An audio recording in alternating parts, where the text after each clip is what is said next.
mensagem inicial, os que se interessarem pelo vídeo, na descrição do vídeo abaixo tem os nossos endereços das nossas páginas no Facebook, na rede de computadores, e o endereço do nosso correio eletrônico. Quem quiser entrar em contato com a gente, conhecer o grupo, organizar alguma atividade, sinta-se à vontade. Se quiser também enviar algum material para que a gente publique, discutir alguma atividade conjunta também pelo nosso canal no YouTube. Bom, a gente vai tentar apresentar sucintamente o problema francês e relacionar esse problema francês à redefinição da lógica da relação entre capital e trabalho em nível mundial. Em fevereiro de 2017 foi aprovada na França um conjunto de reformas que flexibilizavam alguns dos direitos trabalhistas que a França conquistou depois da Segunda Guerra Mundial. E isso causou um enorme descontentamento. Foi o estopim para uma série de paralisações nacionais, de protestos de massa, que tiveram uma duração até certo ponto limitada. O movimento que se seguiu a essa reforma trabalhista teve um alcance internacional. Portugal aprovou no meio deste ano uma reforma que flexibilizava também o direito a férias e uma série de outros pontos.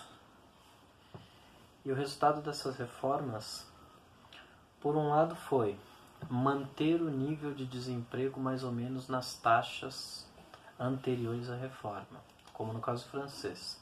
Houve uma redução inicial que parece ter mais relação com o aquecimento da economia internacional, com o aumento da demanda, do que propriamente como resultado direto das reformas que foram feitas.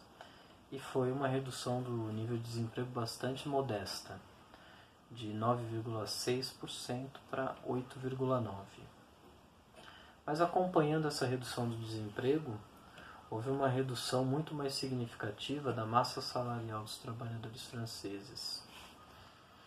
Da massa salarial e também uma perda de estabilidade, aumento da rotatividade no emprego. Essa consideração inicial que nós fazemos a respeito da reforma trabalhista não é casual e nem é uma analogia forçada, artificial, que a gente tenta traçar entre o caso francês e o caso brasileiro.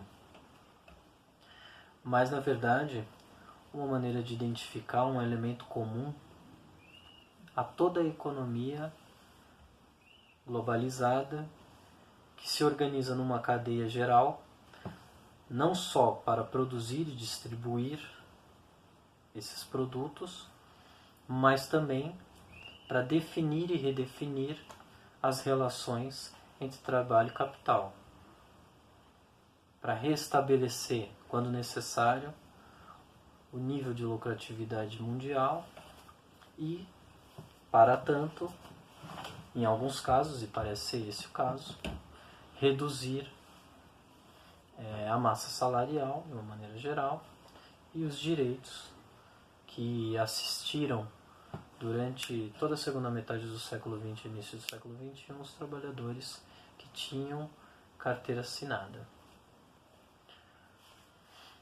Esse quadro, ele é um quadro instável, mas sujeito a oscilações. Sujeito a oscilações tanto tendentes a estabilizar, ainda que temporariamente,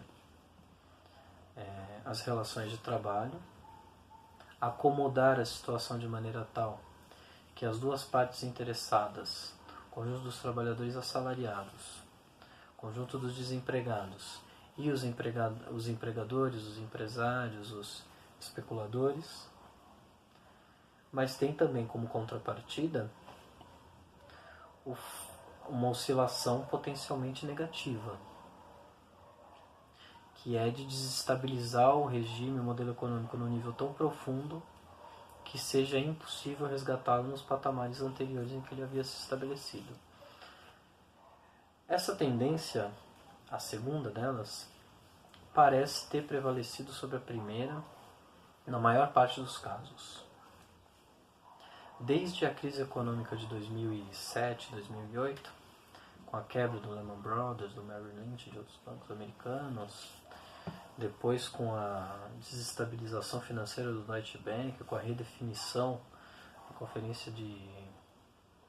conferência da Suíça, do nível permitido de lastro para concessão de créditos, desde então a economia e a política têm sofrido transformações que aparentemente são irreversíveis.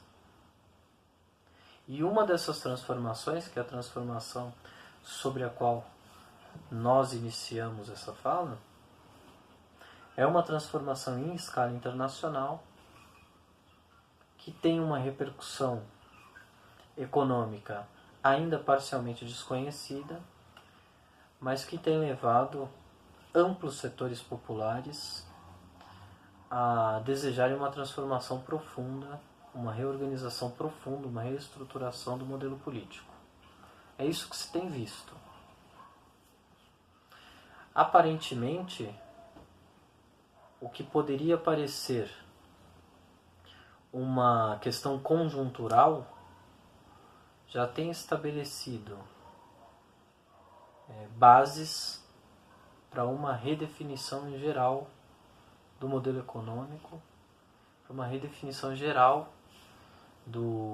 das jornadas de trabalho média, uma redefinição de quais direitos é possível garantir e quais direitos não é possível garantir no marco desse regime econômico. Acho que isso é um assunto que, em geral, se evita na grande imprensa,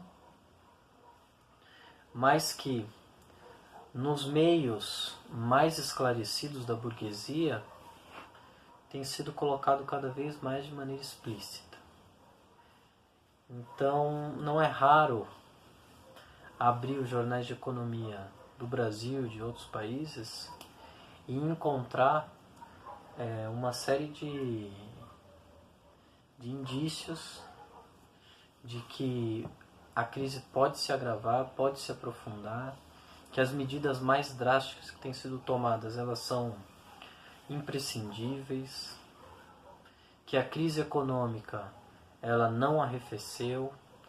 O Fundo Monetário Internacional acaba de rebaixar a sua perspectiva de crescimento mundial para o ano que vem, 3,9% para 3,7%. A OCDE é menos otimista. E o comportamento das bolsas de valores nos permitiria ser muito menos otimista do que essas duas organizações, que são, sem sombra de dúvida, organizações muito cautelosas em fazer prognósticos negativos, porque têm interesse em preservar o funcionamento habitual do mercado de ações. Bom, afora todos esses indícios de que há uma enorme gravidade da situação econômica, a questão política parece totalmente indefinida. E a França é um exemplo muito até caricato disso. Nas mesmas barricadas se vê trabalhadores ligados a sindicatos, embora os sindicatos franceses não apoiem, em sua maioria esmagadora, as manifestações, e apoiadores de organizações nazistas, fascistas, como a organização liderada pela Marine Le Pen, o Reagrupamento Popular, a antiga Frente Nacional. Isso já se via numa escala muito menor nas insurreições e convulsões que abalaram a França em 2017. Mas agora certamente se aprofundaram num grau levando a situação política a um grau de ambiguidade muito difícil de ser resolvido com uma solução pacífica. Aparentemente, o que se anuncia é um conflito político muito intenso, muito agudo, inclusive entre os trabalhadores. Não só um conflito entre os trabalhadores e os empregadores, entre os trabalhadores e os organismos do Estado, entre sindicatos e associações patronais, mas um conflito interno entre os trabalhadores. A gente tem que prestar atenção nisso e saber que papel cada uma das organizações tem desempenhado nesse conflito e nessas manifestações. A direita tem apresentado aí como programa uma questão muito direcionada, muito específica, que diz respeito à reivindicação econômica mais concreta que deu vazão ao movimento e, por outro lado, uma reivindicação de caráter eleitoral para desviar o centro das ações da mobilização popular para o processo eleitoral. Então, de um lado, eles apoiam a reivindicação de que seja revogado o imposto que aumenta o preço do diesel e, por outro lado, a reivindicação de que o Emmanuel Macron, presidente da França, seja destituído do cargo ou renuncie. Essas duas pressões são convergentes.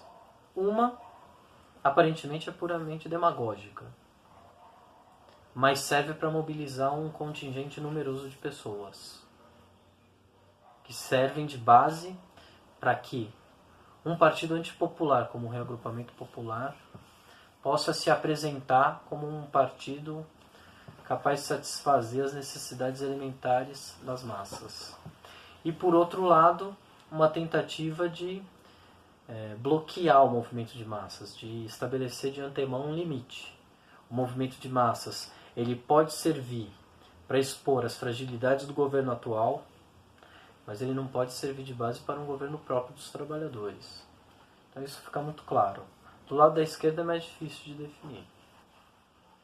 Na França, praticamente não há apoio incondicional ao movimento, o que seria um gravíssimo equívoco, porque não se pode apoiar incondicionalmente um movimento que não estabeleceu um programa e que não tem uma direção definida. Não digo uma direção corporativa nomeada, mas uma direção de classe, uma classe que você possa identificar como a direção do movimento. É difícil, há setores da pequena burguesia, rural e urbana, há setores assalariados do funcionalismo público, há setores pobres, há setores de classe média. É muito difícil definir exatamente qual é o perfil predominante nas manifestações da França. Agora, a esquerda não conseguiu definir um programa que a delimitasse dos setores de direita. Há um princípio de divisão nesse subproduto das manifestações iniciais, que são as manifestações das escolas francesas. Esse movimento, que se opõe à reforma pretendida pelo governo francês, com o fim do bacharelado, com as mudanças de acesso às universidades, ele parece ter um caráter muito mais claramente progressista. Ele poderia servir como um divisor entre o movimento que quer emancipar a maioria da população, as massas, a massa do povo, e aquele movimento que na verdade quer capitalizar essa insatisfação popular do processo eleitoral para recrudescer o regime, para deteriorar as condições de trabalho, para fragilizar a estrutura da economia nacional francesa. Bom, diante disso, o que se pode imaginar como uma política hábil da esquerda seria investir nos movimentos populares e na organização popular no interior dos movimentos. Definir um programa claro de intervenção que não estivesse sujeito à cooptação. Um programa que deixasse de maneira insofismável estabelecido que o vetor das transformações passa pela concessão de novos poderes e de novas garantias ao conjunto dos trabalhadores. A restituição de todos os direitos anteriormente conquistados, a redução da jornada de trabalho, uma reorganização completa do sistema distributivo francês de renda,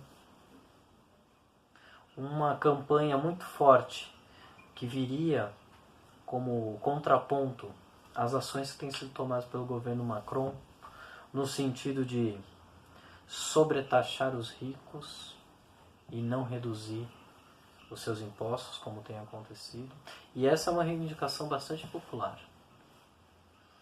Nós vimos várias manifestações de franceses dizendo que o governo Macron, inclusive de pessoas que apoiaram e votaram no Macron, que o governo Macron ele desonera os ricos e aumenta a taxação sobre os pobres. Isso deveria servir como uma luz, uma centelha para iluminar aí o programa da esquerda. Se o Macron faz isso, o programa da esquerda tem que ser o oposto disso.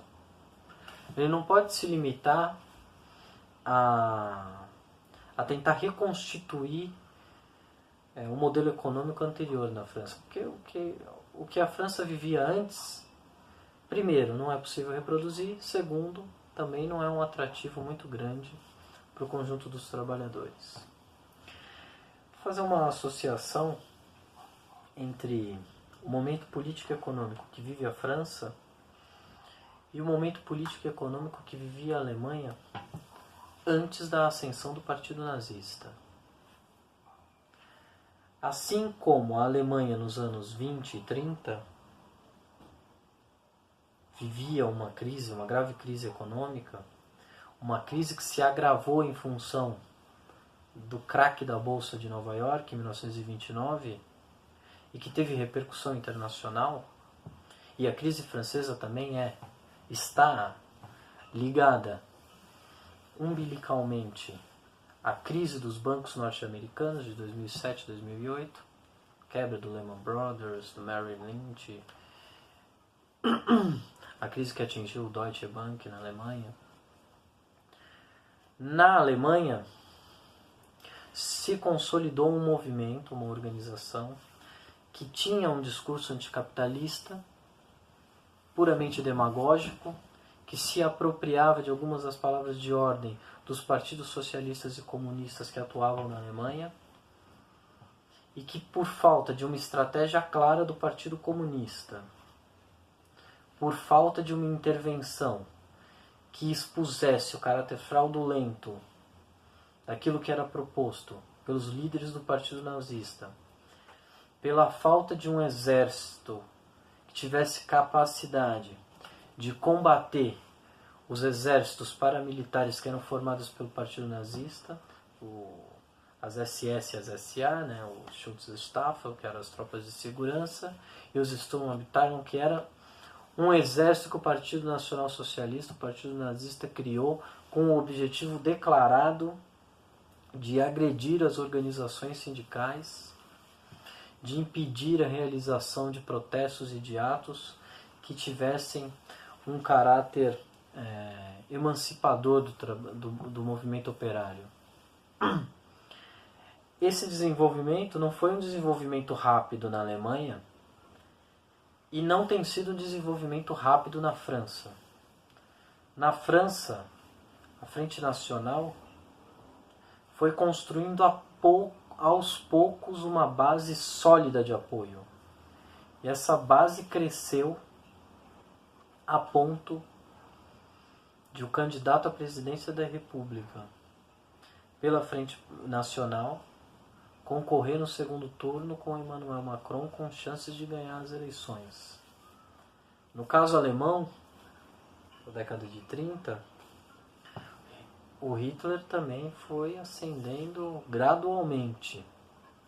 Primeiro, o partido nazista aparecia como algo caricato, incapaz de assumir a proporção de um movimento nacional, de um movimento sério, que pudesse ter qualquer pretensão séria. Esse movimento foi se desenvolvendo no interior do movimento popular e foi se contrapondo à grave crise do regime alemão, da República de Weimar, até que conseguiu se estabelecer como uma força política forte o bastante para forçar a nomeação de Adolf Hitler como chanceler do governo Paul Hindenburg. Bom, isso é importante porque o fascismo é uma variante da dominação da burguesia. Bom, essa é a tese clássica que o movimento socialista desenvolveu a partir da sua experiência com o fascismo. A partir da observação daquilo que ela vivenciou na prática. E a gente não pode perder essa experiência imaginando que ela não possa se repetir unicamente pelo fato de que os tempos agora são outros. Bom, os tempos são outros de fato.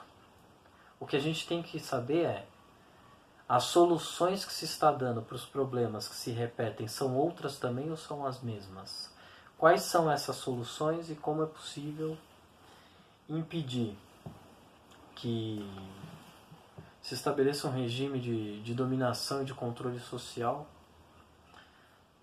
tão nocivo quanto aquele que se estabeleceu não só na Alemanha, não só na Itália, mas também na Espanha, em Portugal, inclusive com desdobramentos na América do Sul, no Chile, no Brasil, na Argentina. E ter a consciência de que uma economia integrada como a economia de hoje, ela não funciona em separado. E que os movimentos políticos têm relação direta com os movimentos econômicos. Então que as duas coisas estão se movendo juntas.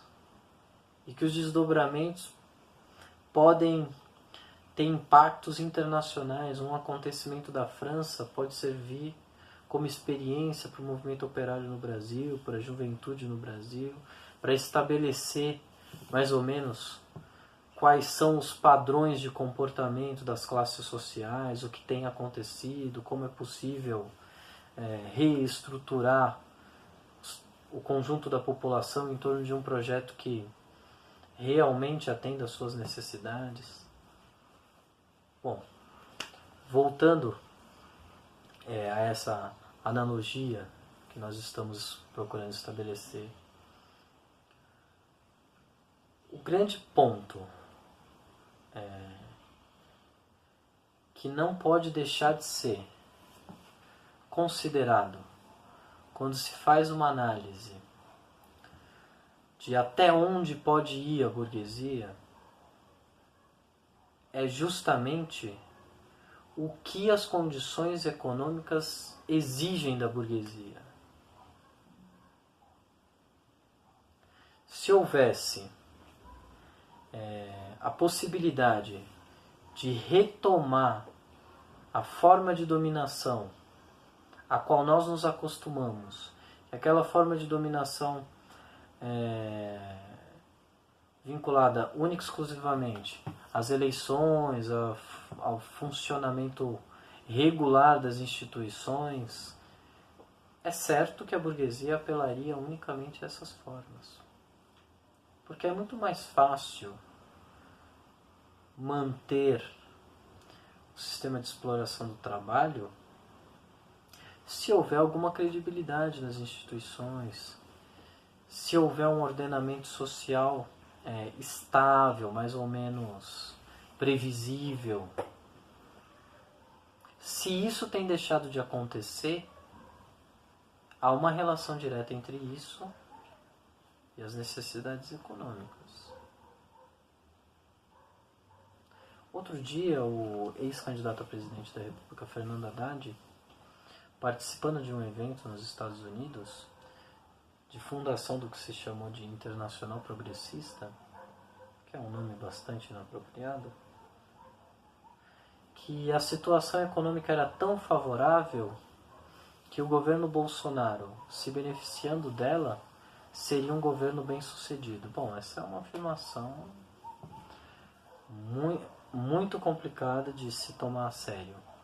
Primeiro porque ela parte de um pressuposto que seguramente não está dado. As projeções do FMI foram rebaixadas, as projeções da Organização do Comércio foram rebaixadas de crescimento para o ano que vem. Existe uma incerteza muito grande no mercado, uma cautela muito grande do governo norte-americano em atacar a China e vice-versa. Há um embaraço diplomático, mas esses embaraços diplomáticos também têm sido tratados de maneira suavizada, o que o governo Trump, inclusive, tem muita dificuldade de fazer, porque é um governo muito brusco, muito rude. E diante disso, houve uma queda da atividade industrial no Brasil, mas não só no Brasil, já tinha sido constatado mesmo na Argentina. Todas as medidas de reestruturação das relações trabalhistas ao redor do mundo, exceção feita a Portugal, tiveram um resultado muito tímido, e é um resultado contraditório porque a diminuição do desemprego se segue de um aumento grande da jornada de trabalho, uma deterioração das condições de vida da população. E isso não nos permitiria dizer de maneira nenhuma que o cenário para o governo Bolsonaro é um cenário positivo. Pelo contrário, o cenário é muito negativo. O cenário é muito negativo. E à medida que se vai também minando a classe operária, se vai transformando o perfil do mercado de consumo. Então a produção, quando ela tem uma pequena retomada, ela sofre um outro golpe, que se produz mais, mas o mercado consumidor já não é capaz de absorver essa produção no mesmo nível, no mesmo patamar com que absorvia anteriormente. Então a situação é muito extrema. É extrema e dá vazão a ações extremas. Mas como organizar essas ações extremas em torno de um projeto que a população entenda como sendo um projeto realista, viável, de transformação, do qual essa população seja protagonista, do qual os trabalhadores sejam protagonistas, de reestruturação, de remodelação do regime de trabalho? Como vencer a ideologia que foi incorporada inclusive por muitos setores de esquerda, de que a chave do sucesso está no indivíduo e não no trabalho coletivo, na produção social, que envolve milhares e milhares de homens, cada qual produzindo um insumo necessário para a produção de outros elementos, ou oferecendo serviços sem os quais seria impossível produzir, seria impossível ter acesso a serviços médicos. Essa ideologia é uma ideologia que também está sendo colocada no campo da ação política, que não pode ser deixada de lado.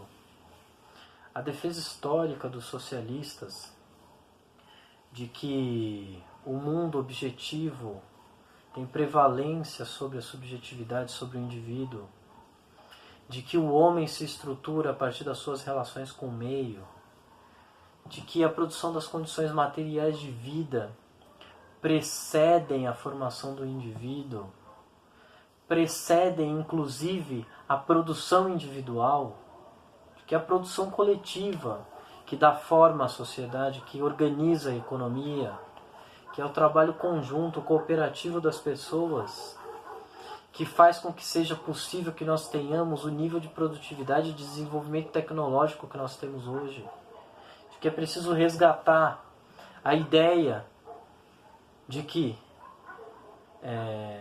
os diferentes países, eles tenham soberania, autonomia, de que a população desses países possa se beneficiar das trocas internacionais e não ser prejudicada por elas. O que tem acontecido em larguíssima escala. Há um grande conflito. A General Motors fechou recentemente cinco plantas nos Estados Unidos e no Canadá. Isso representa a demissão de cerca de 15 mil funcionários. A Ford, uma semana depois, foi aconselhada por um assessor do Merrill Lynch, Adam Jonas, a demitir um número ainda maior de funcionários. A se desfazer de uma quantidade ainda maior de ativos. Parte dessas plantas se desloca, sai dos Estados Unidos e vai para outros países, onde as condições de exploração do trabalho são melhores. Esse tipo de competitividade é um tipo de competitividade que prejudica quase a totalidade das pessoas envolvidas nessas trocas comerciais. Então o regime capitalista chegou a um ponto tal de desagregação, tal como havia chegado na década de 30, em que ele precisa de uma solução radical. Mas pode ser uma solução radicalmente antipopular ou radicalmente popular. A gente tem que tratar desse assunto, tem que colocar em pauta uma alternativa de sociedade que seja radicalmente popular. Hoje não se vê praticamente. É difícil, se pergunta para qualquer trabalhador na rua, que ele consiga identificar qual é essa alternativa. Parece que grande parte da esquerda, dos movimentos populares, tem algum constrangimento, algum receio em defender o seu programa. O seu programa de fundo, o seu programa de sociedade que tem como eixo central o fim da propriedade privada dos meios de produção. Parece que há um constrangimento, mas a direita não tem esse constrangimento. Ela diz abertamente o que quer, na maior parte das vezes. Ela diz não, há muita gente que é preguiçosa, há muita gente que não trabalha, que vem de outros países para roubar nossos empregos, porque são incapazes. Eles dizem isso abertamente. Então, no fronte, nas barricadas, na França, em Paris, em Toulouse, Nancy, o discurso dos partidários dessas ideias de que o imigrante é o culpado, de que o imigrante é o responsável, de que não há uma crise estrutural do capitalismo, que o que há é má vontade de parte a parte, que é preciso trabalhar mais para conseguir ter alguma coisa, eles se fazem ouvir muito mais claramente do que os representantes da ideia de uma transformação popular. Aqui no Brasil, nós vivemos um período de letargia muito grande, mas é um período que poderia servir para amadurecer algumas ideias políticas mais gerais e para definir uma estratégia de intervenção política, uma estratégia de modelagem da teoria política desses movimentos populares, que é o que nós temos tentado fazer, que outros setores têm tentado fazer. E a gente não pode perder a oportunidade de apresentar os exemplos que o mundo nos dá para confrontar nossa teoria, nossa estratégia com esses exemplos. A teoria e a estratégia da direita com esses exemplos. A Argentina implementou um programa econômico que é ipsis literis o programa econômico apresentado pelo futuro ministro da Economia. Já não mais só ministro da Fazenda, né? Agora com uma pasta que ganhou um poder sem paralelo no mundo. Esse programa econômico aplicado na Argentina, ele é a própria face da tragédia. Redução dos salários, redução das pensões, redução do valor das aposentadorias, sem ganho real de empregos, do nível de empregabilidade. Bom, isso está sendo feito a poucos quilômetros daqui, e o exemplo parece que não ensinou nada a ninguém. Parece que é algo de outro mundo, mas não é outro mundo. Na Argentina, como no Brasil, o modelo econômico é o capitalismo. A forma de sobreviver, de subsistir, são as relações de trabalho.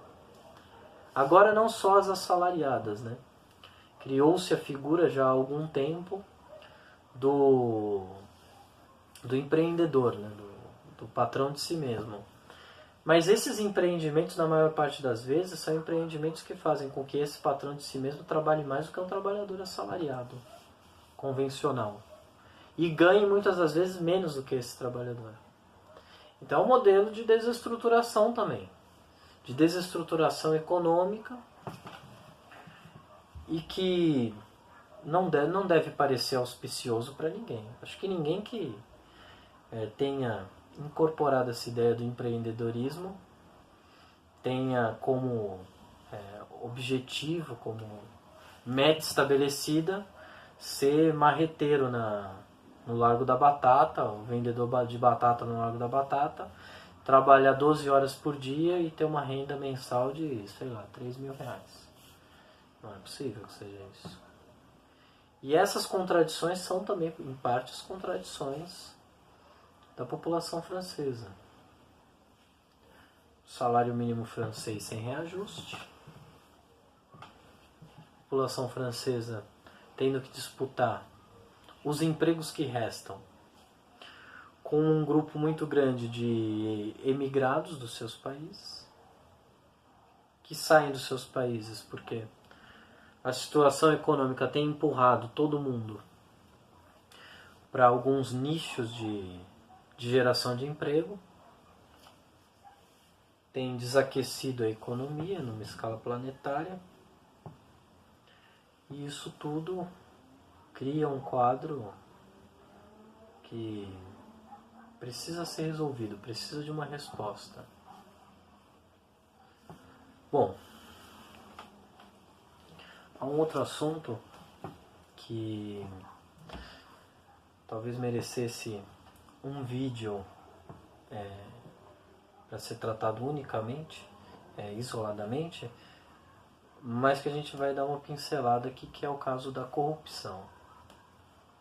A gente ouve muito falar de corrupção, e no começo quem falava muito de corrupção eram aqueles que estavam interessados em desestabilizar o governo do PT. Mas uma parcela considerável da esquerda absorveu o conteúdo dessas críticas que se fazia à corrupção e parece ter adotado uma perspectiva muito semelhante à daqueles que falam contra a corrupção, mas que defendem um sistema de alocação dos recursos produzidos pela sociedade que é muito mais injusto, desigual, desproporcional, muito mais nocivo do que a própria corrupção que eles acusam os seus adversários políticos de cometer. No caso do petróleo, no caso da Petrobras, isso é numericamente fácil de atestar, porque as empresas que se tornaram concessionárias da prospecção do petróleo no Brasil, elas tiveram acesso aí a volumes bilionários, em alguns casos trilionários, e não há nenhum parâmetro de comparação entre esses recursos e aquilo que se acusa, por exemplo, o PT de ter desviado da Petrobras. Vamos nos ater aqui aos números da Polícia Federal. A Polícia Federal acusou o PT de ter desviado entre 3 e 42 bilhões de reais. Mesmo que nós supuséssemos que fosse muito mais do que isso, as desonerações fiscais concedidas às grandes petroleiras internacionais nos próximos 4 anos está estimado em 1 trilhão de reais. É um valor muitas vezes superior a esse. E o campo do Roncador, que foi concedido a Statoil, tem uma reserva de cerca de 3 bilhões de barris, uma reserva reconhecida por organismos internacionais, inclusive pela própria Statoil, que é uma empresa norueguesa, que usa parte dos recursos oriundos da extração do petróleo para financiar a sua própria indústria e o seu fundo, que é o maior fundo soberano do mundo, que capitaliza a economia norueguesa e não traz para o Brasil absolutamente nada. Bom, essa corrupção, nós podemos fazer uma série de condenações a ela. Elas são parte constitutiva do regime político e do regime econômico. Agora, se nós fizéssemos essas considerações todas, independentemente do movimento político que se vale dessas considerações para se impor, isso seria uma irracionalidade.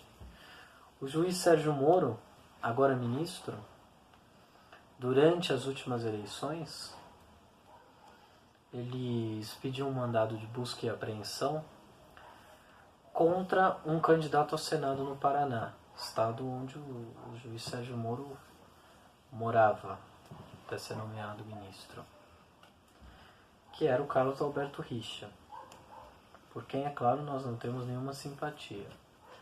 Mas enfim, ele expediu esse mandado referente a um processo que havia sido aberto em 2010, sem que houvesse nada de novo no processo.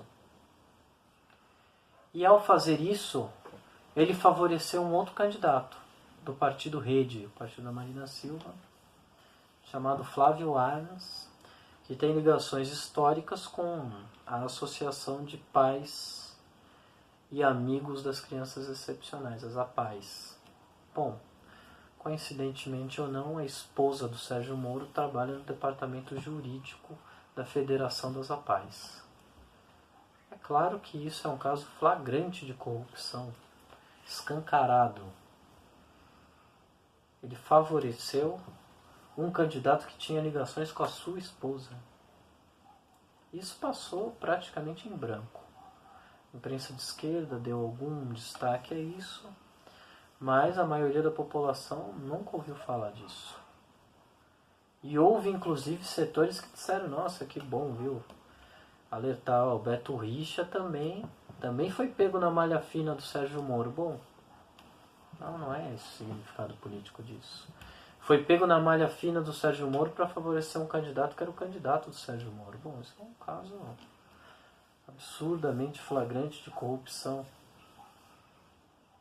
Agora, a novidade do governo Bolsonaro é vincular os sindicatos ao ministério controlado pelo Sérgio Moro. Vincula os sindicatos ao ministério controlado pelo Sérgio Moro, que é o Ministério da Justiça, que controla a polícia.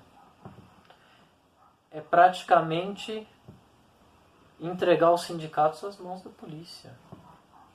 Então não há mais liberdade sindical. Porque se é a polícia que define que sindicato merece receber a carta sindical que autoriza o seu funcionamento, que sindicato não merece receber, então nós estamos sob intervenção. Outro caso, para exemplificar, é bom recorrer a esses casos porque dá uma realidade àquilo que se diz. Se dizia que o Dias Toffoli, quando assumiu a presidência do Supremo Tribunal Federal, havia nomeado um general como seu assessor, porque esse general, Fernando Azevedo e Silva, era um quadro técnico, preparado, e que eles tinham até uma relação de amizade, alguma coisa parecida com isso. Bom, tudo bem. Mas e agora? Agora ele foi substituído assumiu uma posição no governo federal, ele foi substituído por outro general. Será então que o Dias Toffoli só tem amigo general? Ou os generais agora têm assento cativo no Supremo Tribunal Federal? A segunda hipótese parece mais louvável, né? A Jacques Porto Pinheiro, esse general que agora é assessor do Dias Toffoli, ele está lá com a prerrogativa de fazer o quê? Porque o exército é um instrumento de força, né? A única garantia de que o Supremo Tribunal Federal tem alguma independência em relação aos outros poderes, inclusive em relação a organismos burocráticos como o exército, é ele não estar pressionado diretamente por essas organizações de força. Se você tem ao seu lado um assessor com um dispositivo militar a seu serviço, já não há mais independência. Então não há mais independência dos poderes. O COAF, que lida com questões financeiras, que analisa casos de corrupção no sistema financeiro. Bom, tá lá também. Tá no bolo. Submetido às decisões do mesmo ministro. Bom, é muita coisa, são poderes ditatoriais, são poderes absolutos. É claro que isso revela uma regressão no regime democrático, uma concentração maior dos poderes. E a concentração do poder está quase que invariavelmente associada à corrupção. Quanto mais centralizados os poderes, mais facilmente a corrupção se torna endêmica a esses poderes. Você conferir poderes tão grandes a um homem, e a um homem que tem o histórico que o Sérgio Moro tem, é uma demonstração de que o objetivo do regime político é perseguir certos setores. Nós vivemos uma situação que pode descambar para um regime abertamente ditatorial. Isso é uma situação real. Eu acho que saber o que se passa na França, saber das ameaças sobre a população francesa, saber que o governo francês, os franceses normalmente eles são pintados aqui no Brasil como gente muito elegante e sofisticada, né? Que usa echarpe e não peida. É mais ou menos isso. Os franceses são o símbolo da grande cultura. Bom, teve manifestação nas escolas. O prefeito de Paris, Michel Delpeuche, mandou a polícia cercar as escolas e prenderam centenas de manifestantes. Bom, se eles estão prendendo até as crianças é porque a situação está difícil de controlar. Talvez seja incontrolável. Agora, para não cair na armadilha que foi lançada aí pela direita de perseguir exclusivamente o Macron e retomar um processo eleitoral que provavelmente favoreceria a Marine Le Pen, a esquerda tem que oferecer algo que seja muito maior, muito mais facilmente compreensível do que ela tem oferecido. Esse final de ano, o PT lançou aí a ideia de uma conferência, vai ser realizada na segunda e na terça-feira que vem. E essa conferência, ela pode ter aí a virtude de fazer uma propaganda de que o Lula foi condenado injustamente, de que há uma série de arbitrariedades sendo cometidas. A gente não sabe ainda exatamente qual vai ser a formatação dessa conferência.